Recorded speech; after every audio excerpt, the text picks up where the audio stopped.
Hello, boxing fans. Welcome to another episode of World Championship Boxing. And today we are talking about the greatest performances of Chocolatito Gonzalez and also his fight from last night, which is one of his greatest performances. And I am joined once again by Juan Silva. How you doing, man?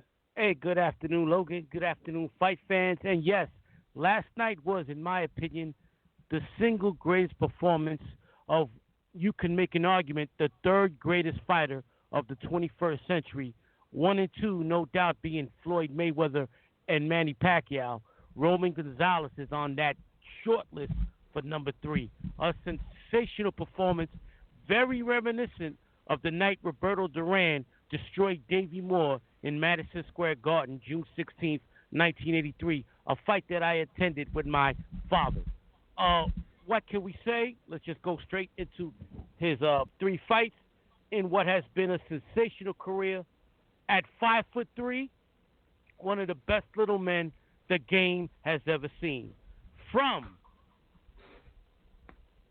September 15th, 2008, his 105 minimum weight pound title-winning fight against Japanese YUTAKA NIIDA. Then we go to September 5th, 2014, his flyweight world championship victory over the Japanese fighter AKIRA YAEGASHI. And last night, his super flyweight title win over a much younger, taller, and quicker fighter in Khalid YAFAI. Yeah, what a shutout that was. Now, all of these fights, you'll see the same thing. Roman Chocolatito Gonzalez is one of the greatest infighters in the history of the sport. And he's not a brawler. Everything he does is with science. He goes behind that jab, he throws punches and bunches, and he beats your body. What kind of style would you call this? An aggressive boxer. I mean, he comes at you, but he's not a brawler. He's not, and inside, he beats your body. I mean, very reminiscent of a Roberto Duran or Julio Cesar Chavez in their primes, in which they're not brawlers. They're aggressive boxers that beat your body and wear you down and beat you. And as you've seen all 3 of these fights, when it's over, Gonzalez has made pancake of your face, and you're never the same. That's for sure. So let's talk about his early career. He was born in Managua, Nicaragua. By the way, Roman Chocolatito Gonzalez was mentored and trained by the greatest Nicaraguan fighter of all time, Alexis Arguello, one of my favorite fighters of all time, who was tragically murdered while mayor of Managua, Nicaragua. His ending was sad, but one of the last things he did was he mentored Roman Chocolatito Gonzalez, sort of the passing of the torch from the greatest Nicaraguan fighter of all time, Alexis Arguello, helping teach and train the second greatest fighter of all time from the country of Nicaragua, Roman Chocolatito Gonzalez. Had a great amateur career, but because he came from a poverty-stricken family, turned pro at the age of 18 in 2005. His entire early part of his career was fought in Nicaragua, of course, as you know, most fighters from South America. They're going to fight the majority, if not all their fights, in their native homeland. After winning the Nicaraguan light flyweight champion. Now this right here is something to talk about. He was the Nicaraguan light flyweight champion, but when he finally gets a shot at a world championship, he moves down to 105, and this will be the first fight we talk about, September 2008, to fight the champion from Japan, YUTAKA NIIDA. Now, YUTAKA NIIDA had held his version of the minimum weight 105-pound title for 4 years, and he had beaten everybody. He was a dominant champion, but he didn't face anybody like a very young 23-year-old Roman Chocolatito Gonzalez. So actually, at the time, my bad, he was only 21. 21-year-old baby-faced Roman Chocolatito Gonzalez, 3 years after turning pro, and the majority of which he fought in Nicaragua, the majority of which he fought 108 pounds. He moves down to 105, He fights Yukata NIIDA September 2008 and puts on a clinic of body punches. He just goes straight after NIIDA from at the beginning of the fight to the ending. He battered NIIDA from pillar to post. And one thing about Chocolatito, like a Roberto Duran, his defense is very underrated because you see, Logan, when he comes in to go to the body, he always keeps a high guard. He doesn't go face first, which was a problem I had with Julio Cesar Chavez. Julio Cesar Chavez a lot of time would go face first because he used his chin because he had such a great chin as, that's my defense. You can't hurt me. Not Chocolatito. Chocolatito, while he proved throughout his career that he had a very sturdy chin, kept his gloves up, would go to the body, and what a tremendous body puncher. He beat NIIDA's body this entire fight. First 2 rounds, NIIDA is running. Third round, NIIDA tries to go toe-to-toe with Gonzalez. It makes it worse. And in the 4th round, Gonzalez is battering NIIDA from pillar to post. The referee steps in, and NIIDA's face is completely destroyed. Referee stops the fight. Gonzalez wins his first world championship. He's now the WBA 105-pound champion. And NIIDA never fought again. He took such a horrific beating, such a horrendous beating, that he retired after that fight and never fought again. What was his record coming up into this fight? He had only lost 1 time, and he was world champion for 4 years.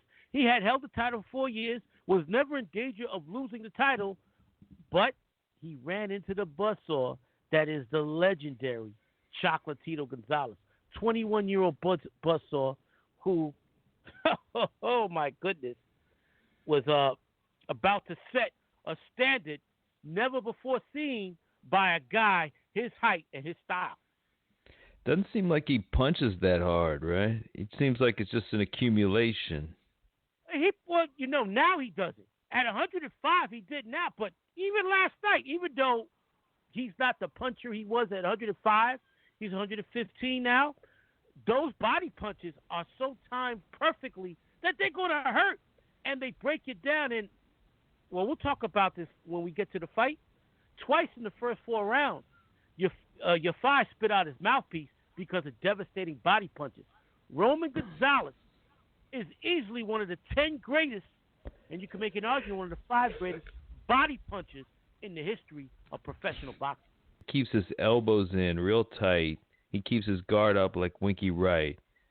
And he is able to slip those body punches in underneath people's elbows, and it's very slick with those body punches. He has to. He's 5'3". He's always the shortest guy in the ring, whoever he fights.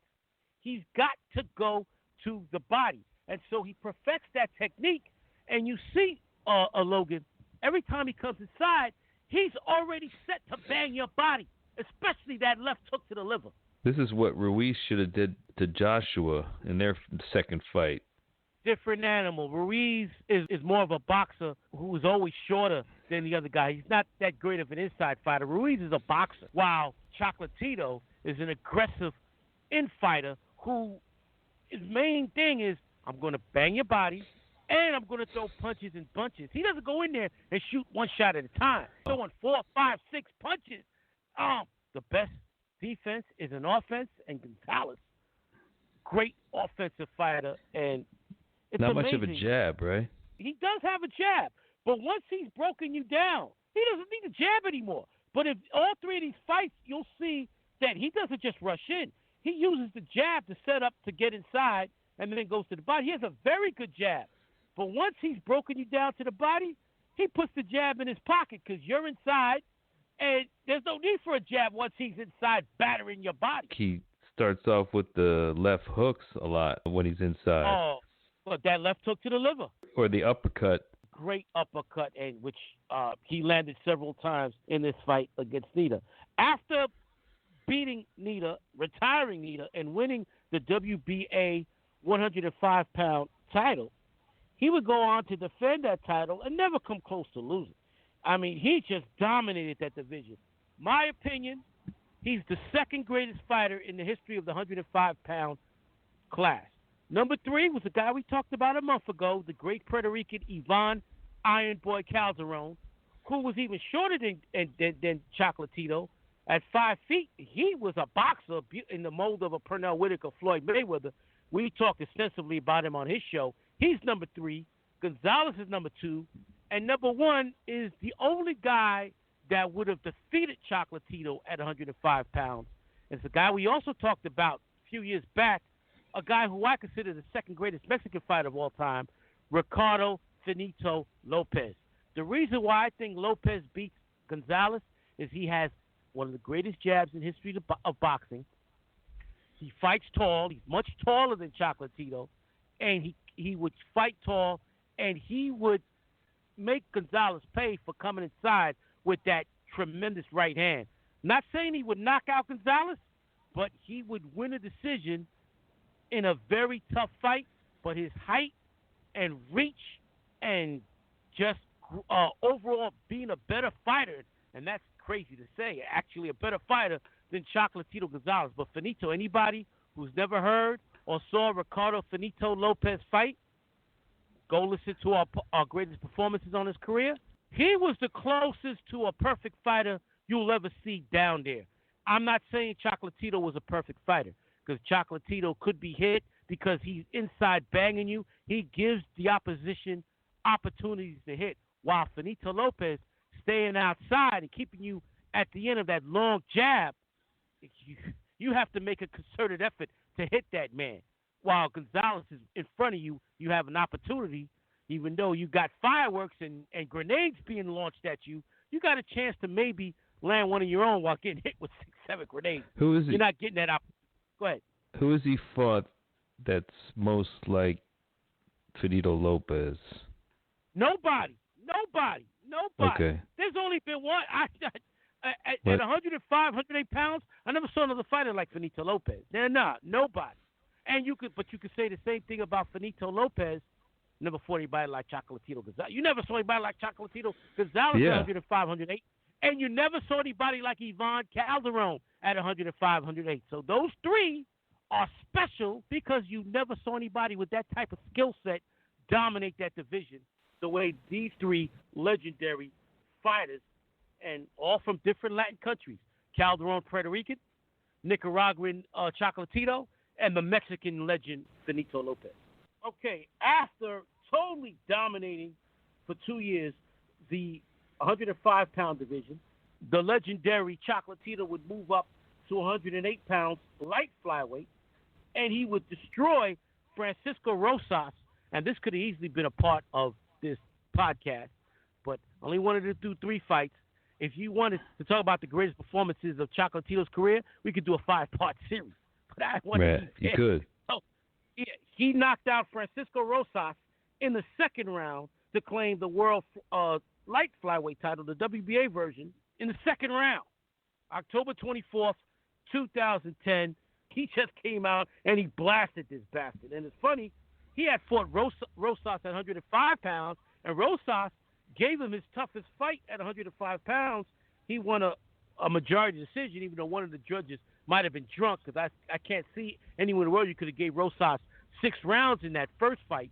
So they fight 108 pounds, and no questions asked this time. He puts Rosas out in the second round, and he's the world light flyweight What was the champion. punch?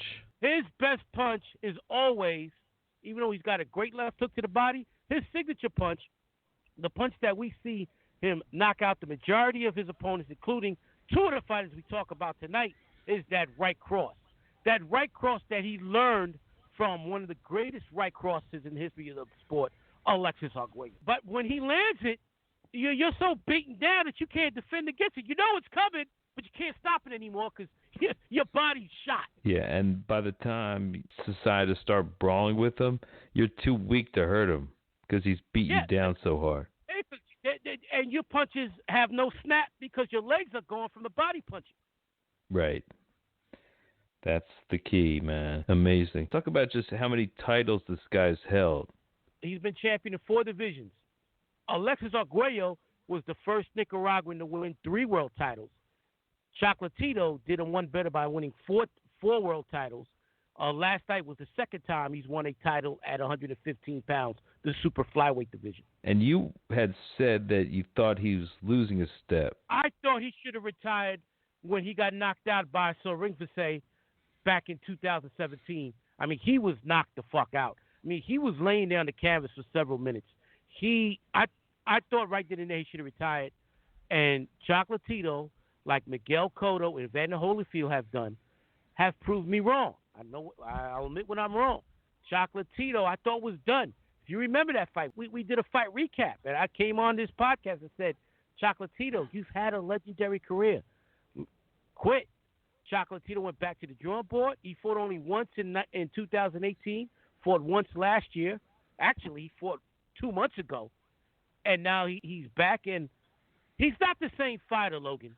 He doesn't have the same quickness, but he still has the smarts, and he still has that body punching and walk you down, and he could beat anybody at 115, including Sir Rongvasai, and I couldn't have said that a couple of years ago. Maybe it was the rest, because he was fighting nonstop. And maybe just like with Cotto and Holyfield, they took time off, came back, and had a second wind, a second life in boxing. Gonzalez, and Roberto Duran, the same thing. They've come back, and the respite helped him a lot. I guess it helped heal his body, because his body had taken some punishment, especially those 2 fights against Sir Rongvasai. As light flyweight champion, he had the toughest fight of his career up until this point. And that was against today's reigning ring super flyweight champion, Juan Francisco Estrada. Estrada boxed beautifully in that fight, but could not outwork Gonzalez. It was Gonzalez's work rate and body punching that earned the decision over Juan Francisco Estrada. That night, Estrada showed the world that he was for real and that he was a possible all-time great. He showed the skills that night, and Estrada, since that time, has won 3 world titles and is the current super flyweight ring world champion. And hopefully, fingers crossed, we'll be seeing a rematch between these two down the line. After defending his title several times at 108, he moved up to flyweight and went straight for the ring flyweight champion, the WBC champion, AKIRA YAEGASHI, September 5th, 2014. The second fight we'll be talking about in his greatest performances. Gashi tried. He couldn't keep Gonzalez off of him. Gonzalez, I know. He tried. From the opening bell. Well, Yagashi's a world-class fighter. Yagashi is a multiple world champion. And Yagashi, after this fight, would come back and win a world title again. So it wasn't top level. He was the ring flyweight champion. Ladies and gentlemen, the only way to be the ring world champion, you just don't get rewarded that title. That title is won in the ring, usually 1 or 2 ways. You beat the man that beat the man that beat the man, or you were the number 1 or number 2 guy in the division, and you fought the number 1 or number 2 guy in the division. So you have to earn that title. They don't give you those titles, right? So Yagashi was a legit world champion at flyweight. He goes up against Gonzalez. Even though he's beaten a lot of good fighters, he's never seen anybody like Chocolatito. Chocolatito came at him from the very beginning, same game plan. Work his way inside, beat that drum. And in the third round, he drops Yagashi with a picture-perfect left hook. Yagashi gets up on rubbery legs, and Yagashi has that warrior mentality, was trying, and he survived. But he takes a brutal beating. Every round is similar to the round before. Yagashi started the fight trying to move. Midway through the fight, he tries to slug with Chocolatito. No, it's not happening. You don't slug with this guy. You don't try to throw a BB gun at grenades. It's not happening. It's not happening. And plus, his legs are shot. Those punches mean nothing. Gonzalez is battering him. And in the 9th round, lands after a brutal display of combination punching, lands a spectacular right cross that crumples Yagashi into the corner. Referee tells Yagashi, never mind, baby, it's over. It's over. Totally. Chocolatito Gonzalez is now a 3-division world champion and the ring flyweight champion of the world. Would you agree that this fight was definitely more competitive than the next fight we're going to talk about. You know what? They're very similar fights. Very similar fights, but yes, Yagashi gave more of an effort than YAFAI, without a doubt. So after knocking out AKIRA Yagashi, he held the flyweight title for a couple of years before moving up in 2016, September 10th, 2016. He defeats Carlos Cuadras to win the WBC World Super Flyweight Championship, and he is now the ring Super Flyweight Champion, but he would lose that title in his first fight, March 18th, 2017, against Sarang Vasai in what was one of the best fights of 2017, a war. Gonzalez gets knocked down in the first round, and he's cut open by a headbutt. This fight shows the warrior, the heart that Chocolatito had. He gets knocked down in the first round. Shockingly, he works his way back, and in a 12-round war, fights evenly with Sarang Vasai. And I had to fight a draw, 113-113, because I forgot to deduct a point from Sarang Vasai when the referee took a point away for headbutting. I remember this. I had it 114-113, but it was an error. It was 113-113. So I had it a draw. Could have gone either way. Sarang Vasai wins by majority decision. If that could have gone either way. They fight a rematch immediately, and Gonzalez looks like a shot fighter. Gonzalez looks like Muhammad Ali versus Larry Holmes. He looks like Miguel Cotto versus Saddam Ali. He looks like Sugar Ray Leonard versus Terry Norris. He looks old. He looks washed up. At the age of 30, he looked 50. He gets knocked out violently by a right cross that almost killed him. He laid on the canvas motionless for several minutes. He took a whole year off. He won 2 fights against nondescript opponents, and he gets to fight Khalid YAFAI last night for YAFAI's WBA Super Flyweight Championship. YAFAI, good fighter. YAFAI has held this title, has successfully defended his title 6 times. Second greatest fighter to ever come out of of Yemeni descent. But he ain't a pimple on Nassim Hamad's ass, right? He's a good fighter. He's a very good fighter. He's not a great fighter. And he comes into last night thinking that Chocolatito was a shot fighter, and he goes after Chocolatito beginning in round 1. What the fuck is he doing? He's much taller than Chocolatito. He's much quicker than Chocolatito. He should be on his bike, jabbing and trying to outbox what everybody considered to be a faded fighter. You don't allow a guy whose only chance to beat you is to be inside that opportunity. From the first round on, he slugs with Chocolatito, and Chocolatito beats that body like a drum. Now, I got a huge problem with Sergio Mora. Sergio Mora, who is the DAZN color commentator, is horrible. He's horrendous. He doesn't talk anything about Chocolatito's game plan. All he's harping on is, YAFAI is going toe-to-toe with Chocolatito, but he's fighting at an even pace. No, he's not. What the fuck you looking at? He thinks that he could outgun what he perceived to be a shot fighter by fighting a guy, and Mora doesn't bring this up. The only chance Chocolatito has, the best chance, I'm not saying the only chance, because maybe Chocolatito goes after a running YAFAI, beats him to the body and still beats him. We don't know, because YAFAI fights toe-to-toe. He doesn't bring up the fact that he's giving Chocolatito the best chance. He just say, Chocolatito's punches aren't what they used to be, and YAFAI is going after him, and YAFAI is the faster fighter, but he should be boxing. No. In the first 4 rounds, twice, left hooks to the liver caused YAFAI to spit out his mouthpiece. All right? That's already a telling sign. By the 5th round, Chocolatito's landing at will, and YAFAI has no power behind his punches. At the end of the 8th round, Gonzalez lands his signature right cross, drops YAFAI. Right then and there, I tweet, and I tell everybody, this fight was so eerily reminiscent of the night my father and I went to see Roberto Duran beat Davey Moore in Madison Square Garden.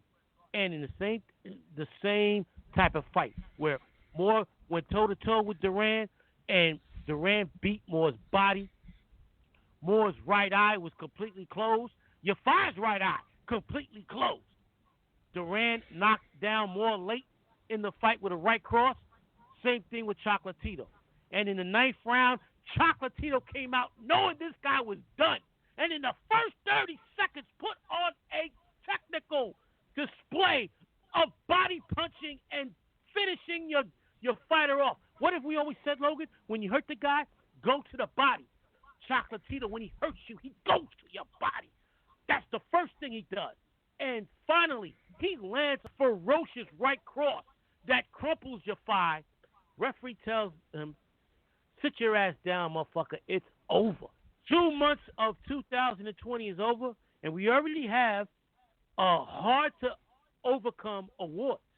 The Pussy of the Year is going to be Gervonta Davis for grabbing his baby mama by the throat and yanking her out of a basketball game. No one's beating that, all right?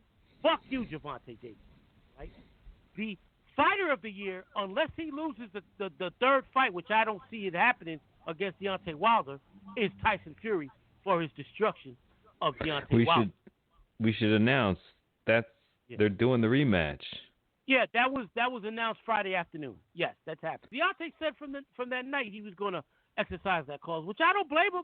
It's $15 million he ain't going to get fighting somebody else right now, so I don't blame him. And the upset of the year so far is Jason Rosario's knockout of Julian J. Rock Williams. Last night you saw the knockout of the year so far, that right hand that put him. And Mora was talking about, he don't have the same power. Well, at the end of the night, in the 9th round, you saw a dude draped underneath the ropes from a Chocolatito right hand. Now, it was after an accumulation of punches, but damn, that is the knockout of the year so far. And the comeback fighter of the year easily is Chocolatito Gonzalez. Who do you want to see him fight? You want to see him fight Rungvisai again? I want to see him fight Estrada. Estrada is the ring super flyweight champion. I want to see him fight Estrada. He beat Estrada before. Estrada is in his prime. Gonzalez is not right now. Estrada would be the favorite. And that would be a great fight because Estrada is a great counterpuncher, and he would be trying to counterpunch Gonzalez's bombs. It would be an even better fight than their first fight. So what's the likelihood of that fight happening? That fight could easily be made. They're both his own fighters. He's the WBA champion, but as you know, we only recognize the ring champion. The ring champion is Juan Francisco Estrada, so that's the man at 115, and I want to see that fight. There's also Sorin Vasai. Estrada right now can fight Sorin Vasai or Chocolatito. Who would you fight? I'd rather fight Gonzalez. I've beaten Sorin Vasai. I haven't beaten Chocolatito. Maybe that means you want to fight Sorin Vasai. No, he beat Sorin Vasai. No, Estrada is a Mexican warrior. No, he's not ducking anybody. Estrada fought Chocolatito in Chocolatito's prime and gave him hell. So there's no reason for Estrada to fear anybody. He beat Sorin Vasai after Sorin Vasai put the legend out to pasture. So Estrada's a great fighter. Estrada, if I was Estrada, Chocolatito would be my first priority because he beat me. I haven't beat him. All right, well, hopefully we'll see that fight. So what are some of his other best performances, you think? Oh, he's had a laundry list. His victory over Brian Viloria. And Brian Viloria, an Olympic bronze medalist in 2000, a former world champion, fought Chocolatito and even briefly stunned him. But Chocolatito knocked him out in the 9th round. And another guy whose career he ended, Viloria retired after that fight. Of course, his victory over Estrada. The first fight with Sorin Vasai, that was a great fight, a 12-round war. Those are the fights, other than the ones that we talked about tonight, that I would recommend the listeners out there to go watch. All right. Well, I guess Nicaragua's happy. For a country to have two legendary fighters like that, you can't ask for more. I mean, we're talking about two of the top 10 Latin fighters of all time. I've always had Arguello number 2 after Durant, but Gonzalez is definitely top 10. Lower part of the top 10, though. I can't put him up over Finito Lopez. I can't put him up over Trinidad, but he's definitely top 10. For a country that has two of the 10 greatest Hispanic Latin fighters of all time, You don't need much more. But there've been other notable Nicaraguan fighters, but those two, it's those two, and the rest are fighting for third. The next 60 guys are fighting for the third spot. They should be proud of him. I have a friend who follows only Chocolatito, so because he's from Nicaragua. If there's only one fighter you want to follow, that's the guy to follow. Oh man, and shout out to my man Mariano, who hosts a podcast on a website called TV Ate My Brain. He's from Nicaragua, and he loved Alexis Arguello, and there goes another native guy for you guys in Nicaragua to honor. In my opinion, the three greatest Nicaraguan athletes of all time. You got Arguello 1, Dennis Martinez, who was a great pitcher for the Montreal Expos in Major League Baseball, and Chocolatito. Those are the three greatest Nicaraguan athletes of all time. Three great athletes. And all three great men have one thing in common. Not only were they great on the field, sportsmen on the field, they're great sportsmen off the field. As there's no one has a bad word to say about all three. The ultimate gentlemen. And it's tragic what happened to Alexis Arguello, because you don't treat a legend like that and then try to say he killed himself. The last time somebody shot themselves in the stomach, a suicide attempt. Get the fuck out of here. Last night, the main event of the fight was Mikey Garcia versus Jesse Vargas. It was a good fight. I gave the first 4 rounds to Jesse Vargas before Garcia dropped him in the 5th round with a beautiful right cross. And Garcia had to come from behind and did to win a unanimous decision. It was a solid win, but Mikey Garcia should go back down to 140. He's too small at 147. He's 5'6". He's a great counterpuncher. But that's not going to work against the great welterweights like Terrence Crawford, Errol Spence. It's not even going to work against Sean Porter or Danny Garcia. He's too small. I've said this over and over again, Logan, and history points this out. History backs me up. In the history of the welterweight division, the prime height is 5'10", between 5'8" and 6 feet. But 5'10" is the prime. The greatest have been 5'10" and above. There have been many great between 5'8" and 5'10", including Floyd Mayweather. To be under 5'8", there's only a handful. I would say 4 that were great welterweights at below 5'8". That's Roberto Duran, Pernell Sweet Pea Whitaker, Pacquiao, and Henry Armstrong. And we're talking 4 of the greatest fighters in the history of the sport, right? Those are on everybody's top 10, all right, or close to it, right? Under 5'8", you have to be special. Mikey Garcia is not a pimple on any of those guys' asses, all right? He's trying to get a fight with Manny Pacquiao, which he can win because Pacquiao's 41, 42 years old. But if he doesn't get a fight with Pacquiao, he needs to go back down to 140 because he's not beating any of those other guys. Yeah, I was going to ask you, like, what he's doing up there, so maybe that's what it is. He's trying to get a fight with Pacquiao. He's trying to get a fight with Manny Pacquiao, and if he gets the fight, he's got the type of style to beat Pacquiao. He's a great counterpuncher. He's got a great right hand. That's Manny's Achilles heel is a counterpunching right cross, as Floyd Mayweather and Juan Manuel Marquez and Eric Morales proved in their wins over him. And he's on the other side of 40. So that would be the only fight Mikey Garcia should take. They're talking about him and Danny Garcia. Danny Garcia will knock Mikey Garcia the fuck out. I guess he just figures there's more fights in that weight class. There's bigger paydays for him at 147. That's why he's up there. He's in it for the paydays, but his career is going to be shortened because he's taking punches from bigger dudes. Jesse Vargas is a good welterweight, not a great or very good welterweight, and he hit Garcia several times last night, especially with his right cross. He was losing after 4 rounds. That knockdown turned it around for him. He's pretty good, but you're right. He's too small for that weight class. He doesn't have the style for it either. If you look at the guys that have prospered, the 4 guys that I talked about, Duran and Armstrong were tremendous whirlwind infighters. They got inside you. They beat your body. They threw punches in bunches. Whitaker was a beautiful boxer who made you miss, one of the greatest defensive fighters of all time. Right? That's why they flourished at 147 pounds, because they were special. Mikey Garcia is not that special. He's not a pimple on those guys' asses.